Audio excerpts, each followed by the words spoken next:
नमस्कार, news capital express में आपका स्वागत है। शुरुआत करते हैं खास खबर के साथ। तेलंगाना से पधारा 3 सदस्य दल ओबीसी आरक्षण को लेकर कमेटी दल ने आज मध्य प्रदेश की रिपोर्ट सौंपी।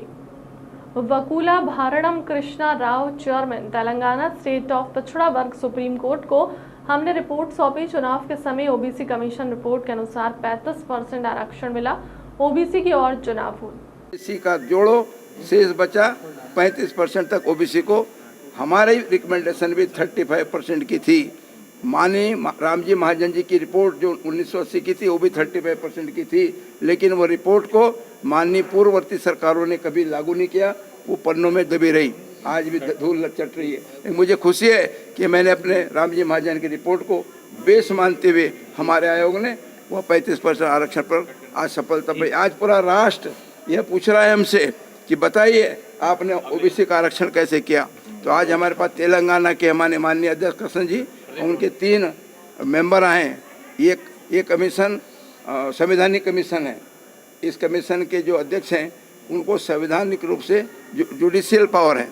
जैसे हमारा जो आयोग है वो स्थायी है, उनका आयोग स्थायी है, और इसलिए वो अपने पार्टी के पद से, मतलब पार्टी के पद से उन्होंने इस्तीफा दिया, तब आयोग के चेयरमैन बने, ऐसा उन्होंने मुझे बताया।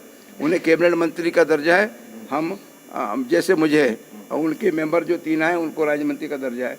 हमारे तीनों मेंबर हम सब विधायक हैं, इसलिए सरकार के ऊपर कम खर्च आ रहा है, क्योंकि हमारे को रेलवे का पास है, हमारे पास में तनख्वाह लेने की हमको आवश्यकता नहीं, हमारे खुद के घर है, इसलिए आवास की भी आवश्यकता नहीं। तो हमने कमीशन में बमुश्किल 50 लाख भी खर्चा नहीं किया है, और आज तक हमने पूरी कमीशन की फर्स्ट रिपोर्ट पेश की। द्वितीय तृतीय हम सामाजिक आरक्षण, आर्थिक आरक्षण और इकोनॉमिकल आरक्षण, शैक्षणिक आरक्षण, सोशल आरक्षण, सोशल वेलफेयर, एजुकेशन आरक्षण और इकोनॉमिकल के साथ साथ लोगों की अर्थव्यवस्था मजबूत हो, इस पर हम काम करेंगे। और इसके बाद में हमारे राज्य के बच्चों को कम से कम 35% पढ़ाई में, एडमिशन में और 35% सर्विस में, गवर्नमेंट में, सेमी गवर्नमेंट में, प्राइवेट सेक्टर में नौकरियां मिले, ये हक हमारा बन चुका है। इस हक को हम प्राप्त करेंगे, लेकिन हम एक नया कॉन्फ्रेंस करना चाहेंगे। जैसे तेलंगाना राज्य के हमारे माननीय अध्यक्ष जी आए हैं, ये पहला राज्य जो मध्य प्रदेश में वैसे फ़ोन से और दूरभाष पे, मोबाइल पे तो अनेक राज्यों के लोगों ने बात किया है।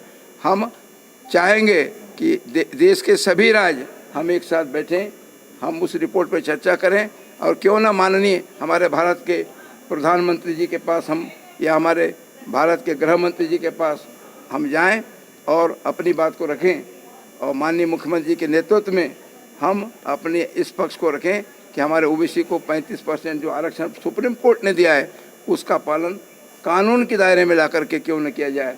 उसके लिए संविधान में संशोधन की भी जरूरत पड़े तो करें, और मैं तो चाहूँगा कि माननीय प्रधानमंत्री जी हमको बुलाएं। फिर भी एमपी आयोग कर रहा है कमीशन। नहीं, एक स्टेट के अलग अलग है रिजर्वेशंस। हमारा स्टेट का अलग है, मध्य प्रदेश का अलग है। पूरा क्वांटिफिएबल डाटा कलेक्ट करने के बाद वो रिजर्वेशन फिक्सिंग करना पड़ता। पहले Supreme Court what said, number 1 test is constitute dedicate commission, number 2 proportionate reservation, number 3 SC ST BC पूरा रिजर्वेशंस विद इन द 50%। वो सेटिस्फाई करने के बाद सुप्रीम कोर्ट एक्सेप्ट करे तो वो इम्प्लीमेंट रिजर्वेशंस टू ओबीसी से लोकल बॉडीज। पार्लियामेंट में भी सर रिजर्वेशन क्लियर हो जाएगा किस राज्य में कितने ओबीसी, फिर उसी हिसाब से हक भी मांग सकते हैं आप लोग। ये जनगणना इशू, कास्ट सेंसस का इशू सेंट्रल गवर्नमेंट का है। In the year 2011 the then government of UPA conducted a detailed caste census. In the Modi's government, in the year 2016, पूरा देश में OBCs 52% बोल दिया। पूरा ये स्टेट्स का इंफॉर्मेशन नहीं दिया।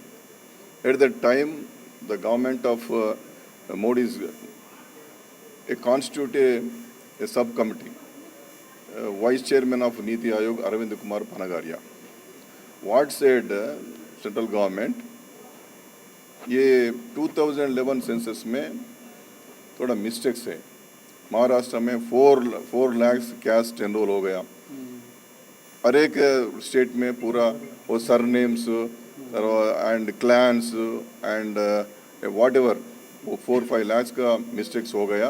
Arvind Kumar Panagariya commission rectified and submitted report to the government of India. Then we will furnish the all details and announce the all details बोल के उस टाइम सेंट्रल गवर्नमेंट बोल दिया, मगर अभी तक वो क्या हो गया मालूम नहीं। स्टेट गवर्नमेंट्स को सेंसस करने के लिए खबर नहीं है। As per the census of India the categorically act sets the census is comes under central government, but in the Supreme Court said every state collect quantifiable data. The contradiction is there. And also, and I am not criticizing central government, I am not criticizing, the actual position is said in the Register General census in written answer to the Rural Development Parliamentary Committee. The 2011 census, what collected by the central government is 98.87 error free. But a number of mistakes are done by the census, says central government. So this is the contradiction. But Supreme Court categorically said every state collect quantifiable data. That's why the पहले बार और गौरी शंकर बिशन जी का commission triple test satisfy करने के लिए एक report supreme